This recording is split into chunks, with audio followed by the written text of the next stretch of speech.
একদিন খুব বৃষ্টি হচ্ছিল আর একটা কুনো ব্যাঙ জঙ্গলের মধ্যে আম কুড়োচ্ছিল। হঠাৎ সে দেখতে পেল আরেকটি ব্যাঙকে একটি বিশাল বড় আয়নাকার আম করছে। এটা দেখে ব্যাঙটি তার হাতের আম ফেলে দিয়ে হতবাক হয়ে গেল। এই ব্যাঙটি খুব ভয় পেয়েছিল এবং সাপটি একটি ছোবলও মারে। তারপর ব্যাঙটি কোনো কিছু না ভেবে পাশে থাকা লাঠি নিয়ে দৌড়ে এসে সাপটিকে আঘাত করে এবং মারতে মারতে এক পর্যায়ে সাপটিকে মেরে ফেলে। এই ব্যাঙটি খুব আঘাত পেয়েছিল এবং কান্না করতেছিল এবং তাকে সে সান্ত্বনা দিচ্ছিল এবং ব্যাঙটিকে হসপিটালে নিয়ে গিয়ে অপারেশন করায় এবং ব্যাঙটি আস্তে আস্তে সুস্থ হয়ে যায়।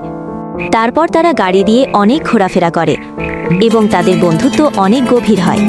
অবশেষে তারা ভালোবাসার নিবন্ধনে আবদ্ধ হয় এবং দুজন দুজনকে অনেক ভালোবাসে।